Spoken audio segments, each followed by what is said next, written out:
Hello and welcome to FTV Gamenight. I'm Steven Dixon along with Pearson Fowler. Got a jam-packed show for you tonight. The Packers and Aaron Rodgers. A lot went down last night with Aaron Rodgers breaking his collarbone. The Richie Incognito story is interesting. We're going to cover that as well. And then Chris Adele will join us to talk about the NBA. All coming up on FTV Gamenight. Hello and welcome back to FTV Gamenight. I'm Steven Dixon. Pearson Fowler joins me. We're going to talk a little NFL. Aaron Rodgers breaking his collarbone last night. Huge injury in the NFC North and really the landscape of the NFC. It's going to change a lot of things. He's probably going to miss 3 or 4 games. That crucial game would be against the Lions on Thanksgiving Day. Does this affect, does Green Bay miss the playoffs? Is the first question I want to ask. I'm hesitant to say miss the playoffs just because this is still a good Packers team. They still run the ball well, as we saw last night. Eddie Lacy rushing for 150 yards and a touchdown. So this is a team that can get some offensive production even without Rodgers. Obviously not as much, as he's one of the best quarterbacks in the league. And the next 3 weeks they have the Eagles and the Giants and the Vikings. So hopefully they should be able to win those games even without Rodgers. Those are pretty terrible teams. The Vikings are awful. The Giants may be getting a little better. I think it's the key thing. I don't expect them to win them all because you don't have Aaron Rodgers playing. He's the most valuable player in the league, arguably. What I think is big for them is just they don't go 0-3 because you do not want to go into Thanksgiving Day at 5-6. The NFC is competitive for that last wild card spot, considering San Francisco is probably going to get the 5 seed. So really, it'd be a competition with the Panthers, the Lions, the Bears for that spot, and you don't have Aaron Rodgers for 3 weeks. I think the key thing is you just win a few of them. If they win them all, they're in great position because what would that lead them? That'd be 8-3. I mean, yeah, they'd be in perfect playoff position if they won all 3. The key thing for them is they got to win 1 or 2. They got to be the Vikings or the Giants. The biggest loss with this, with the Aaron Rodgers injury, is not what's going to happen over the next 3 weeks. It's the fact that they lost last night to the Bears. They lost. It's a lost game, which is never good, and then it's a lost game in the division, which is especially bad for a Bears team that a lot of people were counting out with Jay Cutler being injured. He's coming back next week, or is supposed to come back next week. And this division just got a lot tighter, and teams like the Panthers that were hoping for a Packers win are now really on the outside looking in. I think you're going to see both wildcard teams come from the North this year. Really? So who would those 2 teams be?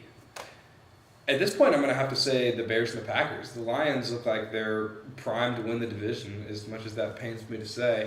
But I mean, it's really been gift wrap to them. And yeah, the Lions are the only team that stayed healthy so far. If the Lions figure out a way not to win this division, they ought to be ashamed of themselves because Jay Cutler being hurt and their defense. Let's face it, last night Green Bay stayed in that game just because of Chicago's run defense being that bad. I think the big thing there is 2 injuries, key injuries in the North with Chicago and Green Bay. If you don't take advantage of those injuries, I don't think you'll ever see the Detroit Lions win that NFC North. This is the year they have to do it. I agree with you at this point because I doubt that Green Bay will be able to keep pace with Detroit, who has a pretty easy schedule. I think the easiest in the NFL. And the Packers' road just got a lot harder because Seneca Wallace is their starting quarterback. Now, I want to discuss Seneca Wallace and what you think will happen his next 3 weeks, because assuming he'll be the starting quarterback, did not look very good last night. He had a typical game for a backup. When he comes in, throws a pick, doesn't really do anything in the air.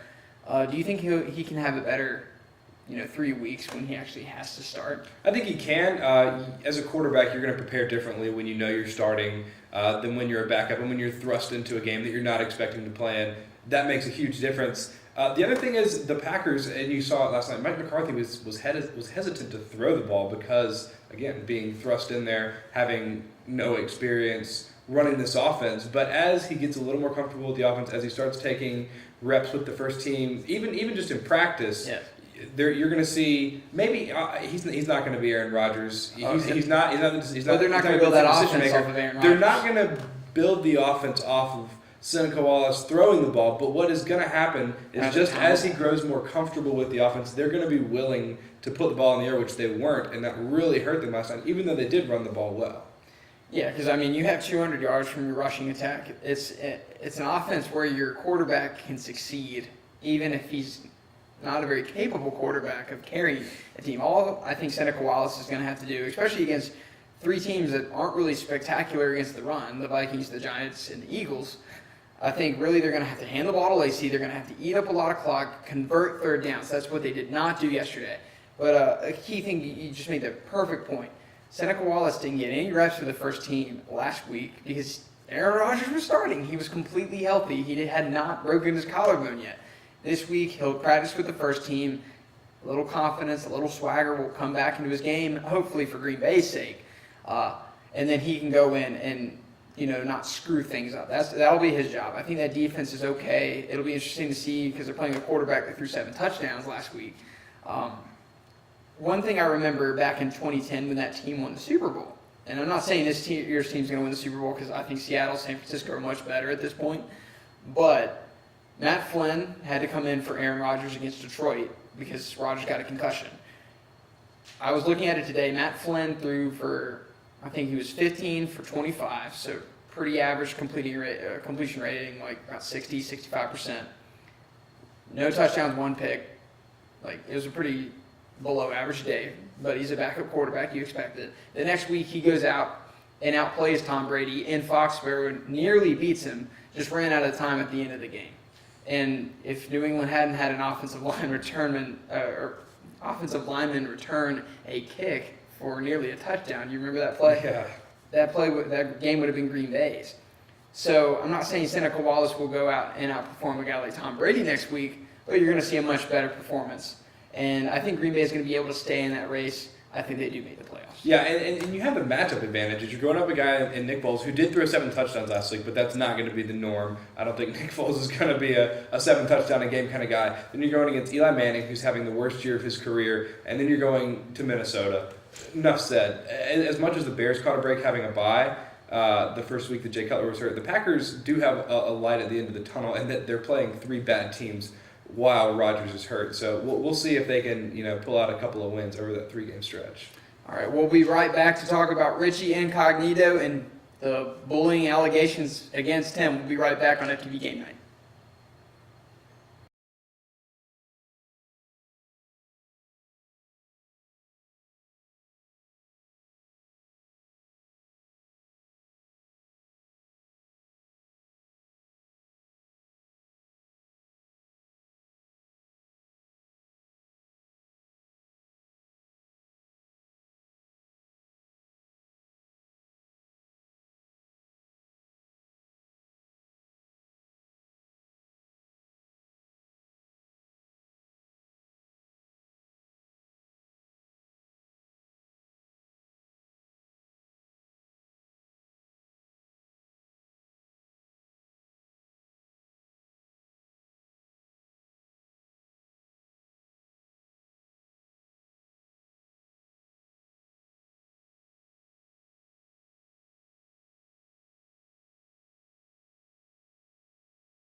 Hello and welcome back to FTV Gamenight. I'm Steven Dixon.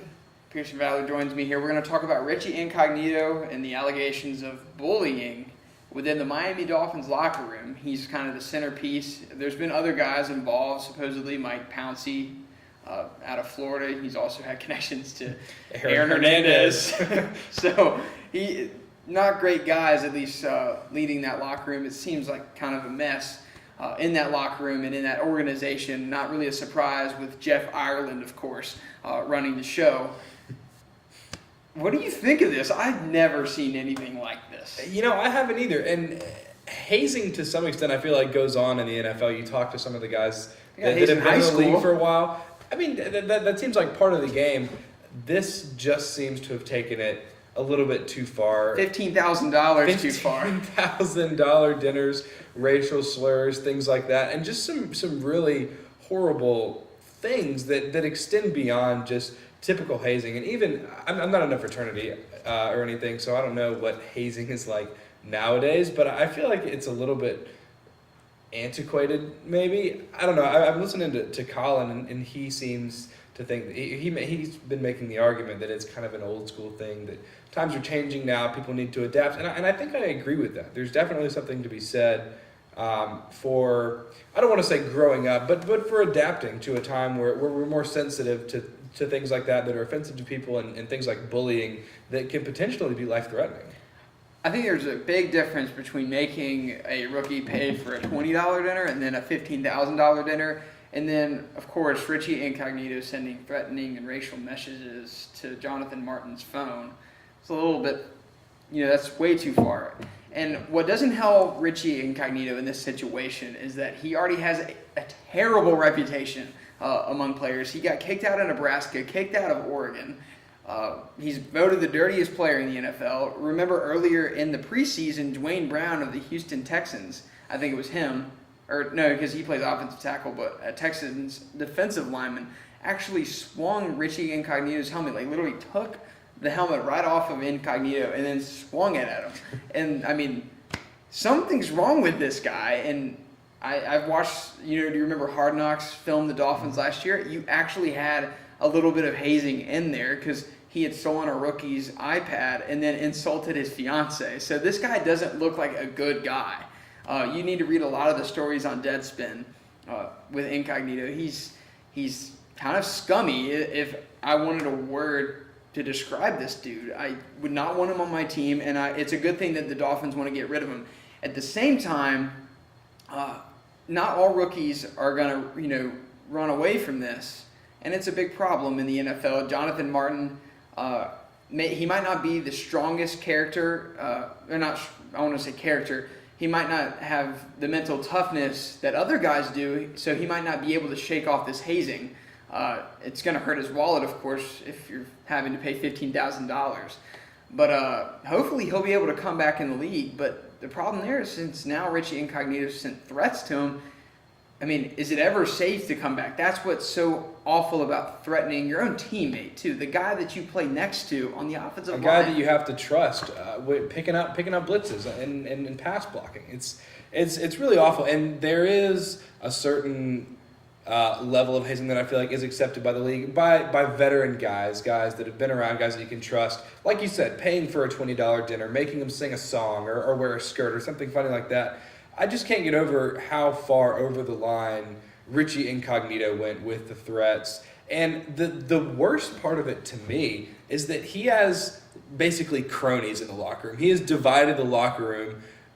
Basically, he's like he's a leader for other weak-minded people in the locker room that think that this is okay. He's sort of created a following, and it's divided the locker room. I bet you don't see this on a good, for example, you probably wouldn't see this on the Patriots. Yeah, never under a Bill Belichick team, a Nick Saban team. Steelers. This wouldn't happen under Jim Harbaugh. Wow. It's bad leadership is what it is. And the guys in the locker room that let this happen are as much to blame as Richie Incognito, his followers, his cronies. So do you think head should roll in Miami in terms of organization positions, like Jeff Ireland, the general manager, Joe Philbin, the head coach, the guys that let this happen? Something's got to give. Richie Incognito is basically out of Miami. I think it's not that the general manager and the head coach are responsible for guys bullying one another, because these guys aren't in high school. But the fact that you had no clue that it was happening, or turned a blind eye to it. It's I don't want to compare it to Penn State, but if the higher ups know that it's going on and don't take any measures to stop it, they're just as culpable. Now, I'll be interested to see what happens if any order returns to the locker room once Incognito is gone and done with, maybe a couple games. Once it's sort of more behind them. I'll also be curious to see if Jonathan Martin can make it back to the team. I don't But if think not- Jonathan Martin will ever come back to the Dolphins. Because he's, like you said, he's divided the locker room. There's still people that probably support Incognito in this situation. But I'll be curious to see the kind of people that are going to follow Incognito are people that You don't that want on your think. team. Well, they're people that can't think for themselves. They're people that think this bullying's okay. So when Incognito's gone, when they don't have their leader, are they gonna maintain those bullying values? Or are they just going to be like, wow, this was actually wrong. I regret what I did. And then see them, basically apologize and ask for the rest of the team to accept them. I think there's a lot of interesting developments to be had in this story yet. Yeah, and this is definitely not over because you're going to see it kind of have a ripple effect on this locker room. And it'll be interesting to see where Incognito goes from here. I think he's done in the NFL. I don't think anybody wants him because he's already been trouble in a lot of situations he's been in. And then it'll be interesting to see where Jonathan Martin and the leaders in this organization go. Yeah, it's hard enough for some superstars, guys like Kobe and Dwight that aren't bad guys, but that still, divide the locker room. It's hard enough for those guys. And T.O., Ocho Cinco, guys like that, it's not really good to have those big personalities in the locker room, and especially a guy like Incognito that just has such a horrible reputation on top of dividing the locker room. I agree. I think he's done. Well, when we come back, Chris Adele will join us to talk about the NBA preseason picks. Who's going to win MVP? We'll be back next. FTV Gamenight.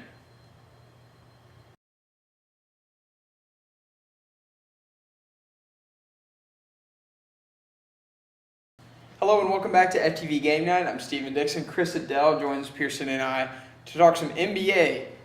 Chris, I'm going to let you kind of lead this conversation. For the first week of the season, what have you seen? Well, I've seen some big surprises. I mean, I've seen the Heat play inconsistently. I feel like the three of us thought they'd be, if not the best team, one of the better teams in the league. Chicago Bulls not really performing very well. The Pacers, I mean, they're undefeated still. They might be a favorite, in the next few weeks to make the finals over the Heat. And then we've seen a couple teams like the Sixers and the Timberwolves pull off some upsets this year. So what's the most surprising thing for you, Pearson? It's hard to say. It's only been 3 games for most teams, and it's hard to glean too much from just a couple of games in the NBA.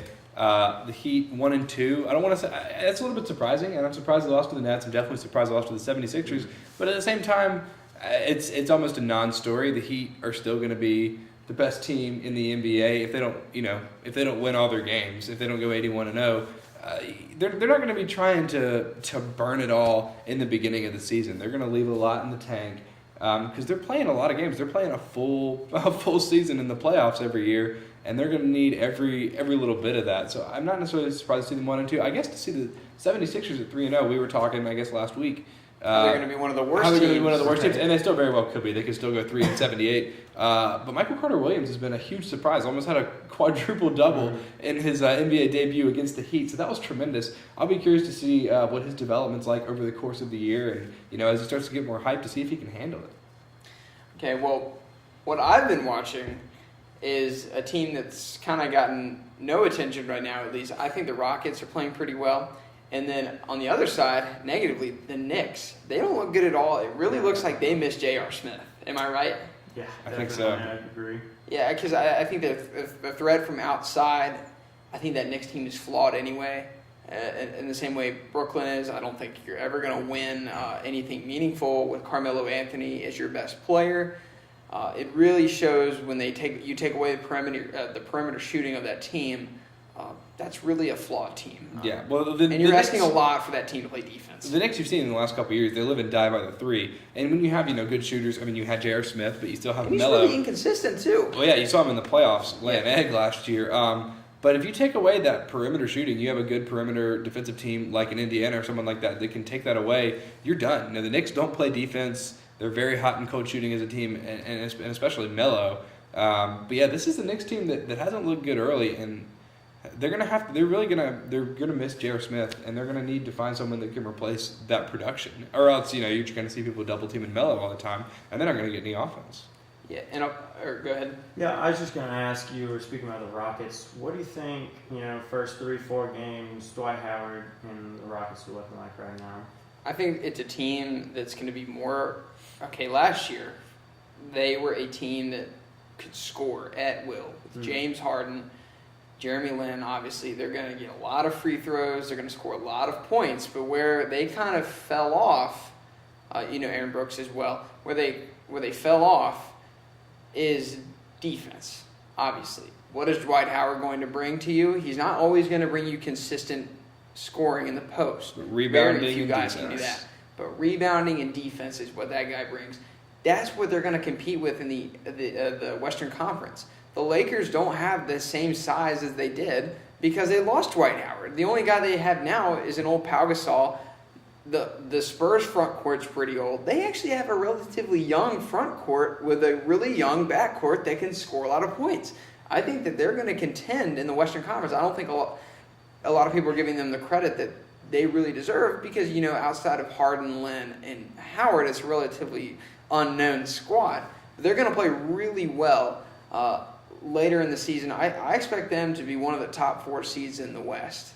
To that point, though, they have their big three. Maybe not as big a big three as you saw in Boston or Miami. And Let me ask get you the something. attention because it's in Houston. Exactly, Right. it's in Houston, and let me ask you. It's perfect for Dwight too. I bet the majority of casual NBA fans didn't know who Shane Battier was. Maybe Mike Miller was the name that they knew. But a lot of these Miami shooters are people only know them because Miami is on TV all the time. They're always in the finals. James so we have that Jones is exposure. more known than a lot of these good players, like Kevin Martin. Exactly. Do we know who Kevin Martin plays for? The average NBA fan doesn't know. So just my point there is that it's in the last couple of years have shown that you need a big three and then some pieces. And as far as Houston, they seem to have some good pieces, and they have their big three. In the past, they were too reliant on James Harden, who's not a good number one guy, and Jeremy Lin, who has turnover problems. But when you add Dwight Howard, that gives you defense, that gives you rebounding, which is something that they haven't been especially good at, and that gives other teams someone else to worry about. It's a It takes the well-built pressure off of Lin and Harden. What I like about their big three the most is the personalities of these players. Like James Harden, he's not looking to be the center of attention. Look at me, he's just going to be a team player. Look at my beard. Yeah, look at his beard. He's going to score points. He's going to get assists. Dwight Howard, he didn't, fare well in Los Angeles because Dwight Howard played, second string to Kobe Bryant. And it's a tense environment. I don't think I think Dwight wanted that big spotlight, and I think he figured out that actually wasn't for him. And then he's going to go back in Houston. Not as many people are going to care about him, but he's going to win more basketball games. Right, and he's going to be the center of attention, albeit in a city where the media market is nowhere near as hectic as it is in Los Angeles. I think that's really going to help him out. Jeremy Lin hasn't really performed as well as he did in New York, but I think three of them working together, definitely top 4, if not top 3. Yeah, no, I think you definitely make a great point. You saw James Harden, again, he's a good number 2 scorer, or even in Oklahoma City, he was a good number 3 scorer. He's not a guy that needs to be taking 25 shots a game. And Jeremy Lin, there's a lot of hype around him, and then once he got hyped up, once he started playing in big games, he started really disappointing people. He seems to play better when the spotlight's not on him. James Harden, as you mentioned, doesn't like to be the guy, and Dwight Howard has to be the guy. He needs all the attention on him. And when you, you're right. It's just a great team. You have 2 really selfless players who don't want the spotlight. A guy who really wants the spotlight. They're like, here, have the spotlight. You can be the center of attention. And if you keep grabbing 26 rebounds a game, you'll deserve it. But they do just play very, very well together. And I think they'll be a tough team down the stretch and definitely be fighting for those upper seeds. Okay, the worst team in the NBA. Name them. Ask him first. I'm really thinking because it's almost better to be the worst than it is to be the second best this year because you're getting a guy like Wiggins. So, coming in preseason, you'd think Sixers, Bobcats, and obviously Sixers playing well. Yeah, 4 games, but obviously that's a small sample size. But I think you could look and say they beat the Heat and they beat the Bulls, but then they're kind of finding their rhythm right now. So I don't know how much you can buy into that. I think Sixers still, maybe Bobcats around there at the bottom. I don't know about right now because, like I said, it's only through 3 games, so it's hard to think. It's hard to really judge that. But I think by the end of the season, one team that is going to be really towards the bottom is Boston, and they've really lost everything. They lost their coach. Right. They lost everything. Brad Stevens is coaching them now. Brad One of the Stevens, best college basketball coaches. One of the best college basketball coaches. It's going to take him a while to adjust, and he's starting from scratch. He's got Rondo. You got to build a team around him. I mean, you lost over the last 2 years. KG, You've lost your big Ray three. Allen. You've lost your big three. And this is a team that I think they're gonna have to make a lot of adjustments. And there are a lot of good teams in the East that are. I mean, it's gonna be hard to be good in the East this year. Yeah, I think the Celtics will rebound, but I think they're the worst team in the NBA right now. If I had to put somebody at 30th in the power rankings, they would be it. That's all we have for today's show. Thanks for watching. We'll see you next Tuesday here on FTV Game Night.